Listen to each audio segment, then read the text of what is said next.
Welcome everybody to our first idea chats. My name is Greg Dennis and my pronouns are he, him. To begin with, I would like to acknowledge the traditional custodians of the land I am on today, the Wurundjeri and the Boonwurrung people of the Kulin Nations. I pay my respects to their elders past and present and extend that respect to all Aboriginal and Torres Strait Islander peoples today. I'd also like to acknowledge that this always was and always will be Aboriginal land. So I would like to welcome my first guest to Idea Chats, Professor Anne Roberts. Welcome, Anne, if you would like to introduce yourself. So, hi Greg, I'm up here at the University of Melbourne. I'm in the School of Physics and we're on the lands of the Wurundjeri people of the Kulin Nation. So, yeah, it's nice to get in touch. Perfect. Thank you for joining me today. So to start off with, I thought if you could just tell me a little bit about yourself, just what you're up to, how's your day been, all those sorts of things. Okay, well, this is being recorded in the week before semester one starts, so things are very hectic. We actually had a very interesting school reboot day yesterday, just to kind of get to know each other in person again. So that was very good. But yeah, I obviously teach, so this is a very busy time for academics who do teaching and research. But of course, I'm a chief investigator in TMOS, so you know, the research keeps moving along. We're welcoming new PhD students, new master's students, and actually a new research fellow soon. So you know, all of these things are moving along. So so that's what's keeping me busy at the moment. And yeah. Thank you very much for giving your time then. I didn't realize you had such a busy week. So to begin with, what I thought we could do is just ask some fun, silly questions just to get to know you a bit better. So first off, what is your favorite color? Okay, my favorite colors are blue, but not blue blues. There's some blues I don't like. I'm thinking more the sort of grey blue, slate type colors. Oh, cute. Yeah, my favorite color to wear is blue, and usually, and my nails are blue today. Yeah, I noticed that. Yeah. And usually I do, like, if I wear color, I will do blue head to toe for some reason. Okay, second, what is your ideal holiday destination? Okay, so I'm one of these people that likes doing things on a holiday, which can be frustrating for members of the family. So I like going places where, you know, go for a hike. So places that, you know, have, you know, really interesting from the point of view of the natural world, like hiking, but also love places of historical significance as well. So I'm always keen to get out there and look at things. Have you done Kosciuszko? Yeah, walked up it, yes, several times, in fact. Oh, wow. Yes, in fact, I think the first time I went up Kosciuszko, I was a fairly young child. And I think at that time you could actually drive almost all the way. And you just had to walk up that last bit of the summit. But more recently, we've done it via Threadbow and the chairlift. Oh, nice. No, beautiful walk. Yeah, it was one of those interesting things. My father was a geography teacher and he was like, it's one of the most fragile ecosystems within Australia, hence the walkway now. But it's such a beautiful, and I didn't realize how easy the walk is. Like when you sort of like, oh, I'm gonna like climb the highest mountain in Australia, it's like, oh, I've just walked, and I was like, okay. There are people doing it in thongs. Yeah, I'm pretty sure I was in like Converse, so it was like not actually a hike, but that was fine. Tea or coffee? Definitely tea. I really don't like coffee, and I don't like coffee flavored things either. Good to know. No tiramisu, no coffee cake. So when you're having a bad day, what do you do to make yourself feel better? Exercise.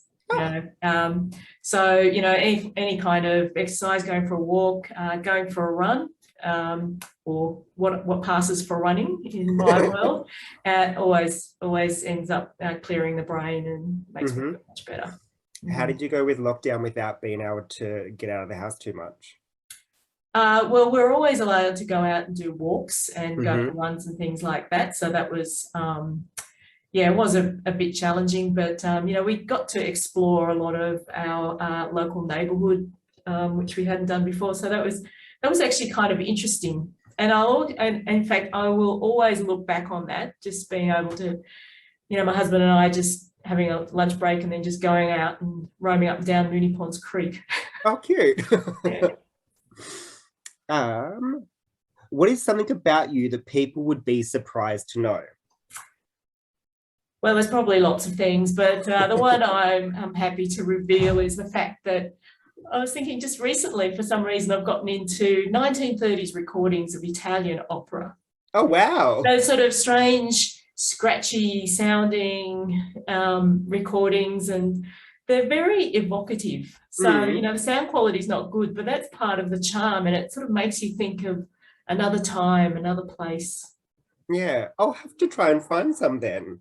One of my favorite opera singers is Maria Callas, and like I saw that there's a documentary about her, and I really want to watch it, but I'll have to do that. I think this goes back further. It goes back to the time when they're on those old records, so you get that sort of warble, that kind of haze, that's static across it. So it's just Okay, so now for some serious questions.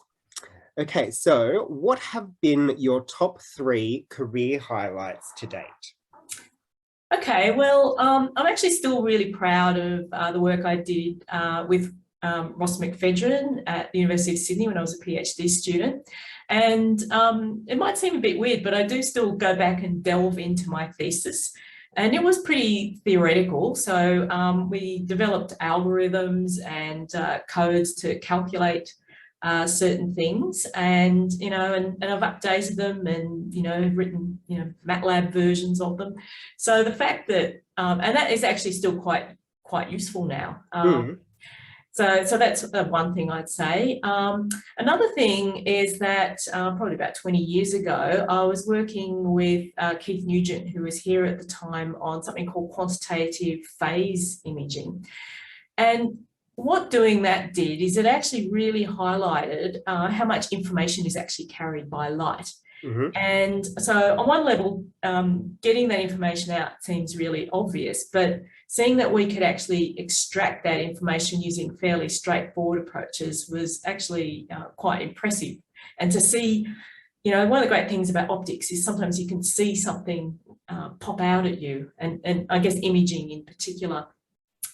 And so over the last 10 to 15 years, I've been focusing on sort of nanophotonics, Meta-Optics, and that's actually involved revisiting some of the big concepts from my early work, and then pushing it into new approaches. And I guess some of the applications that, I guess I quite like talking about are things like structural color. And again, even though you understand the principle, seeing a colour sort of pop out from basically some textured aluminium and glass, for example, is really really delightful. Yeah. And even more recently, and again, it kind of connects back to some of the earlier work on phase imaging, is where we've used some of the ultra compact Meta-Optics to permit sort of real-time phase contrast imaging of live cells. That's also a game changer. So I think that's a highlight, and particularly something over the in the past few years. That's amazing. So you keep revisiting your thesis. Yeah. That's, like, for me, it's like one of those wonderful things. Like when I studied design, and we always had research journals, and like we were always told never get rid of anything. Like basically, if you're in design, you're a hoarder, because you would always go back to the work that you had done. And so I think that's one of those important things. Like a lot of people do their work and then go, cool, I've done that, I'll move on. But being able to revisit, and I'm assuming possibly even get to a point of actually, what's the word I'm looking for? Putting into practice some of the theoretics you were looking at back then?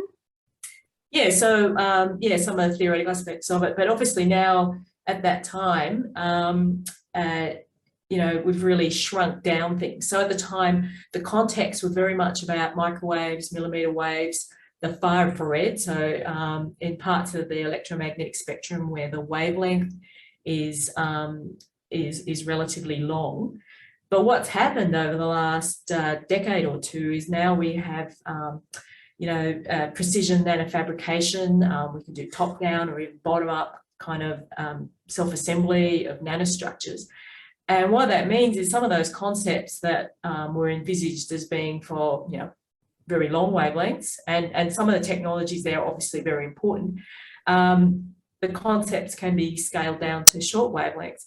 But what's actually very interesting about that too is that with all the developments in meta-optics, that's actually now informing developments back at the longer wavelength. So there's this very interesting interplay, I guess, across the electromagnetic spectrum of these concepts, and the fact that we now have have the capacity to design things that the concepts can be used at many different wavelength regimes. Oh, that's amazing. Hmm. Okay, so since receiving your PhD in physics from the University of Sydney, what positive changes have you seen in the field? Well, when we think about from a technical point of view, I was just discussing the fact that we can now do things that we just couldn't do before. The technology just didn't exist or was completely inaccessible. So we can really play around with some of these concepts at much shorter wavelengths. And the other thing is that we actually have computers now, so we can actually design devices and model them, and then if we fabricate them, we can study them, and then we can try and understand if they're not behaving quite the way we expect, we can try and understand why. And also there's also now the rise of machine learning and advanced optimization processes that's really sort of pushing things even harder. So that I guess that's from a technical point of view. But I guess from a more sociological point of view, there are far more women in the field. When I was an undergraduate, I was often the only woman in the class, or one of only two. And it was actually a bit of a shock coming from an all-girls high school to this very kind of male environment. And again, I was always sort of coming into areas where I was the only woman. So when I came to Melbourne, I was the only female academic at the time. So fortunately, that was followed by the employment of more women. So, but yeah, so it was kind of interesting, and and I was involved in initiatives in trying to create much friendlier environments for women at the time. And I think we do actually have a much better appreciation of the challenges that women are facing, and trying to create a more diverse space in which people can work and succeed.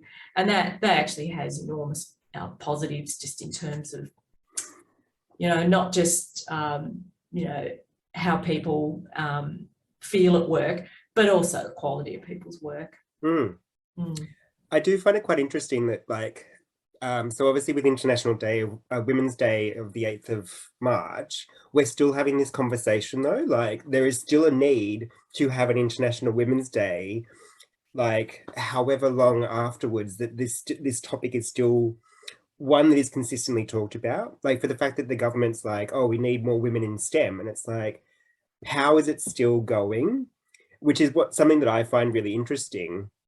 But it's also good that now the conversation is more going around how can men be better, as opposed to sort of putting all the onus on just women, or women doing the work to get women in. It's how can men do better in their work to make sure that women are actually uplifted and given space.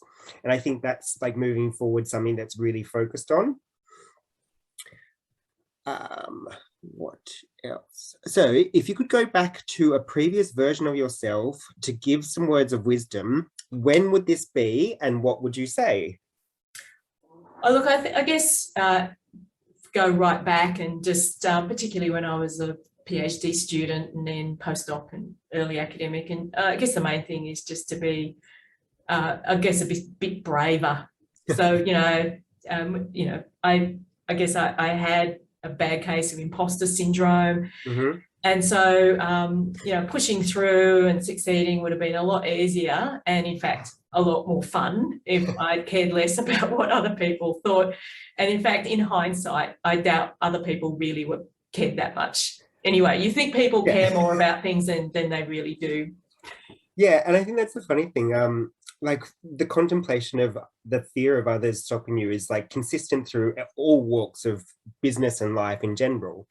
And I think it's one of those things that once you get to a point of realizing that people are really focused on their own stuff and aren't really thinking, like, not necessarily thinking about what you're doing, it's just sort of like quite liberating to be like, oh, well, this is what I want to do. And people are like, oh, that's amazing. Like they're not going to shoot you down, or if they do, they'll ask a question. Or so it's, I think the fear that you put in yourself is far worse than the actual realization ever is.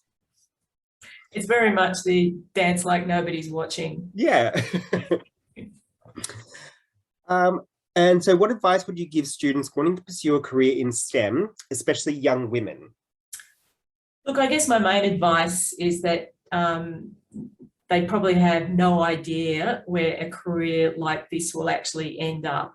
And I mean that in a good way. And careers building on STEM are appearing and evolving so quickly, but so that by the time someone who's now studying actually finishes, there's probably going to be new opportunities that neither the student nor, in fact, other people will have even thought about. So, and the other thing is, the great thing about careers informed by STEM is that they're always going to be interesting, and they're going to foster lifelong learning, and which really I think for me anyway is the most important thing about work. It has to be stimulating.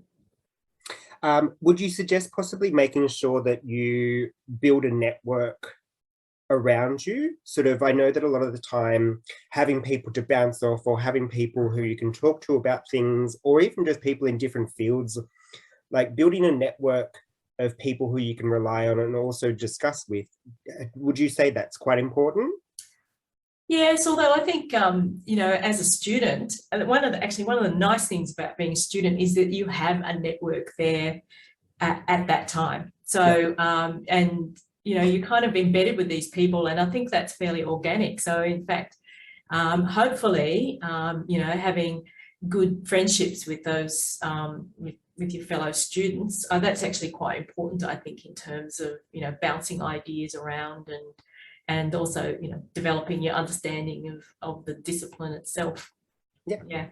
And again, that comes back to thinking about areas where people are underrepresented, because it can be harder to, establish those kind of friendship networks that are really going to stand you in good stead in terms of building up that confidence and getting ideas about where you might want to go.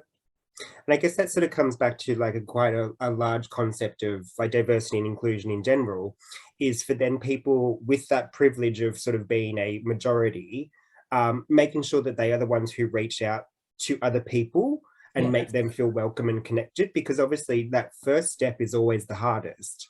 And so if you, as a person who sort of got a lot more privilege in terms of the space you're in, if you take that step for them, that's sort of breaking down that barrier straight away.